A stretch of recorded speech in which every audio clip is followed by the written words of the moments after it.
Salutations everybody, it is Matty here today. I hope all of you are doing fantastic and playing a lot of Baldur's Gate 3. Now, many of you are making the leap into this extremely difficult hardcore RPG for the first time, and maybe you've never dipped your toes into the Larian pool before with the likes of Divinity Original Sin 1 and 2, where those games will be merciless to you and crush your soul. And Baldur's Gate 3, while much more popular, is no stranger to high difficulty curves. So I thought it'd be a great time to drop 10 things that I wish I knew when starting this game up. So we got a bunch of tips for you today for beginners, for veterans, things that you may or may not know about the game, and overall we can start helping each other out between this video and the comments. So hopefully you find it helpful. Ladies and gentlemen, if you are new here and you're into the occasional Baldur's Gate 3 video, you're in the right place. Consider subscribing. Let me know if you want more of this type of content for this game, because certainly there are many more tips to deliver. But before those 10 tips, I got to give you a little bit of a diet tip from today's sponsor. This video is brought to you by Factor. Ladies and gentlemen, I've recently had to dramatically change my diet to eliminate migraines, and let me tell you what, I wouldn't wish this on my worst enemy. Things can get very plain this way. However, one thing I haven't had to eliminate from my diet is Factor, which I'm here to tell you about today. You see, Factor, it's not only a testament to the clean ingredients they use that I can still have this in my diet, but it's also a testament to the fact that it is saving me time as well. Because if you're too busy with your summer goals, you don't want to really cook, but you want to make sure you're eating well, Factor lets you skip the trip to the grocery store, skip all the chopping, prepping, cleaning up, all the stuff I've had to do, and boom, 2 minutes, fresh, never frozen meals, ready to go. And you pick from 34 plus weekly flavor-packed, dietitian-approved meals, again, ready to go in 2 minutes. But for those of you maybe trying to mass gain this summer, if you need an extra boost to your wellness goals, you can try the Protein Plus meals with 30 grams of protein or more per serving. Here I had the green chili tostada bake, and it was absolutely delicious. So what are you waiting for? Head to factor75.com or click the link below and use the code MattyPlays50 to get 50% off your first Factor box. So with that, let's start off with number 1. This is an OG Divinity Original Sin tactic, and you can still pull it off in Baldur's Gate 3. This is what you want to do when you feel like things are starting to heat up. Orient your crew in the middle of dialogue to prepare for battle. You'll see here, things are about to pop off with the Githyanki, and so I moved Shadowheart up into a more elevated position to give her an advantage in battle. This reorientation will position you better where there's not much of that surprise factor, which will then get you killed pretty easily. Like, you don't want your ranger, in my case as the main character, getting caught on the front lines too often. Maybe let someone else, like a barbarian or a fighter, carry on the rest of the conversation while you leave and someone else handles the rest for you, and you put yourself in a higher position. This will keep you from dying far too often. It's already going to happen a lot. This lets it happen less. Number 2 is the ability to select multiple objects in your inventory and add them to your wares. Basically, this will make life a lot easier. One of my critiques for Divinity Original Sin 1 and 2 was the inventory management, and while Baldur's Gate 3 isn't perfect, it's still a little archaic, it works a lot more and there's better quality of life updates. This is one of them. So when you add to your wares, it makes it where you can sell all your wares at a vendor much easier, and this basically allows you to organize things better. A lot of these tips are going to be organizational tips, because sometimes you'll get that great loot and it's digging and digging and digging through your inventory of notes, books, potions, weapon, armor to find what you just picked up. There is also a filter you can use to sort by the latest you picked up in case you need to find something a little bit more urgently. But when it comes to adding to wares, this makes getting ready to sell stuff a lot easier. And yes, you can select those multiple objects. Sticking with this organization, we just want to do them back to back. Number 3 is sending this type of stuff that you may not want in your inventory to your camp to lower your inventory size and to not only shrink down your inventory size, but also to lower your weight so that you can take on more loot, basically. So this is not something that you need to fast travel for. You simply go into your inventory, bring up the options menu for the respective items, and send them to your camp. And then they'll be in a chest at your camp where you can dig them out much later to then add to your wares, like I showed you earlier, to sell at maybe a nearby vendor. This allows you to just keep going through all these dungeons, maintain momentum with your quests, and not really worry too much about the loot. Number 4, you want to save gold, right? Start making your own potions. How do you start doing all that? Well, by discovering certain ingredients in the world, you're going to learn new recipes, but also when you find these ingredients, loot them, and extract all the ingredients. Again, this is just a bit of a time saver, but it also allows you to learn a plethora of new recipes so then you can continue to make potions. And don't think just healing potions. There are so many more useful ones in this game. I know we've been trained for years to hoard items in RPGs, but I'm telling you, when it comes to the potions in this game, like I had one I made, Potion of Flying.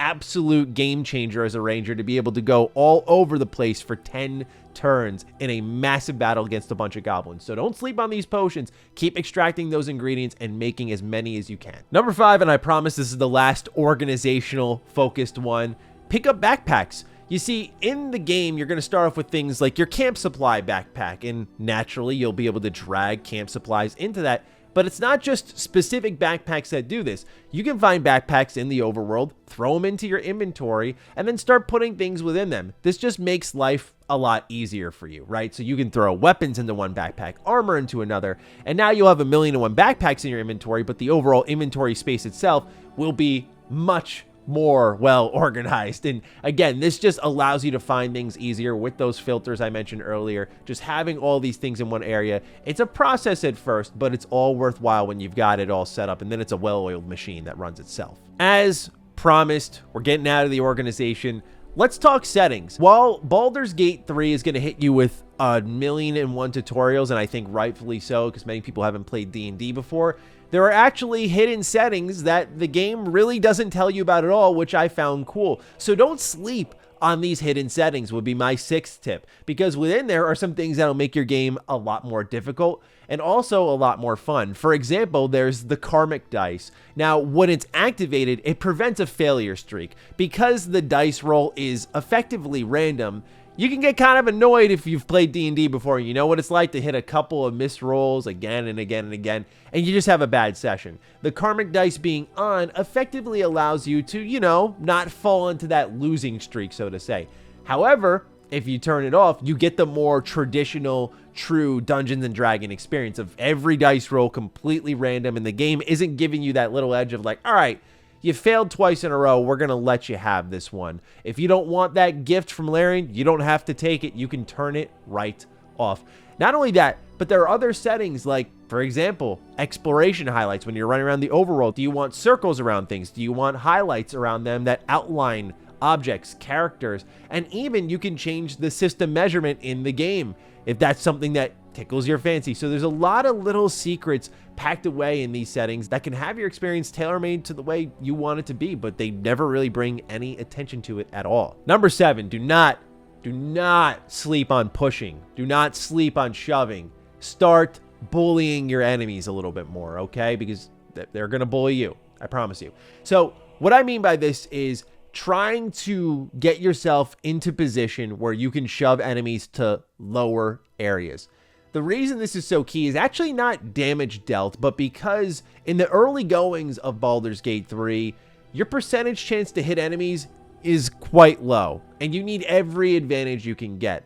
And so lowering your enemy and being above them for your ranged attack users, which you should at least have one of in your party, in my opinion, is going to be all the difference, because it gives you that increased chance at hitting them because you gain advantage. So it's not just about dealing damage to your enemies, and it's good to gain space from them so they have to use movement to get back to you. But what you want to do is remember that they play by the same rules that you have to play by. It's not like they get secret turns, secret abilities.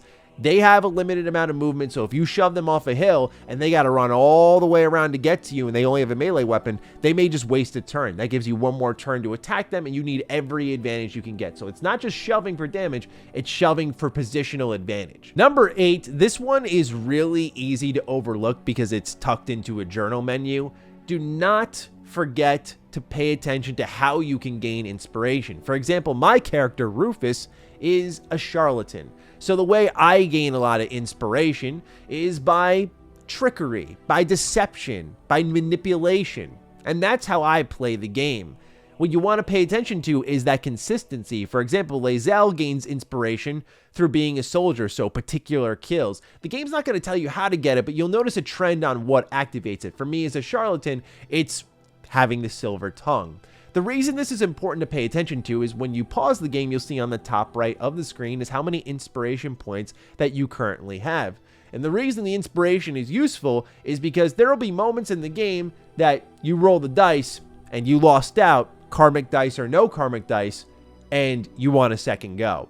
You can then spend an inspiration point to get another dice roll. Now, what you want to do is be conservative with when you use the inspiration. That's the tug of war of this, is that you're not going to get it automatically, but you can notice a trend and start to gain some of it during significant moments in the game. However, you want to spend it wisely. But in those big story moments, or those moments where your party's weak, maybe you didn't rest, maybe you got caught flat-footed, and you need to get out of this situation, no matter what, speech check or die, this is your time to make use of that inspiration that you spent so much time gaining. So don't sleep on it. Make sure you pay attention to how characters gain it, because you will need that for future dice rolls, no doubt about it. This one is also for PlayStation players, but also PC players who use a bit of a controller. Make sure you customize that radial wheel. You can not only remove radial wheels, which I found very helpful, because as the game adds more and more based on items filling up your inventory, I had 6 wheels at one point, and I was like, this is getting messy. And again, I guess this falls into the organization one again, so I apologize.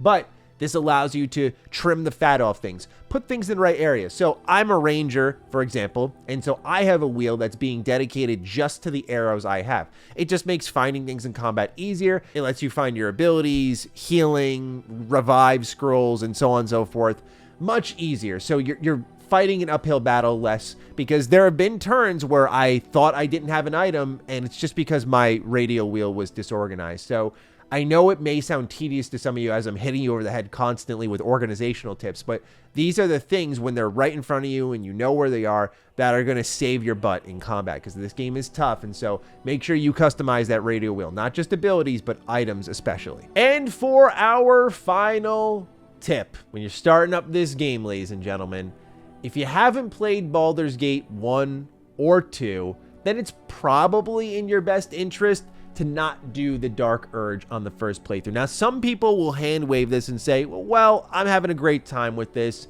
It kind of takes its own alternate story path and leans a bit into expecting you to know about the core story of Baldur's Gate 3. This is the ideal second playthrough character. Now, this doesn't mean you can't customize your own character, and this doesn't mean you can't do any of the origin stories, but it's highly recommended. It's not a rule that you have to enforce, but it's highly recommended that the Dark Urge is one you circle back to maybe a second time around. And now, if you're a Baldur's Gate vet, this actually may be the ideal first starting place, and those who are watching this video already probably know that. But for those of you who don't, I can imagine when you're going through all the origin characters and you see one with a dark backstory that you can also customize, it's very tantalizing to hop in there and pick this character, especially when you play the introduction, you hear the backstory.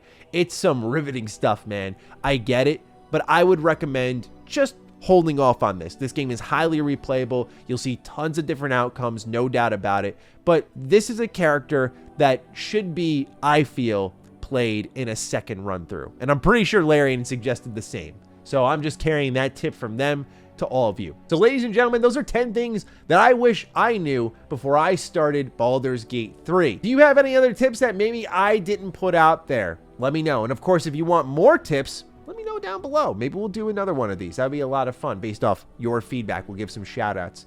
Other than that, take excellent care of yourselves, and I will see you in the next video. Be sure to follow me on Twitter, follow me on Instagram. Those links are in the description down below. And a big thank you to all the patrons, all the members who support the heck out of the content here. Stay sexy, stay active. I love you all. Peace.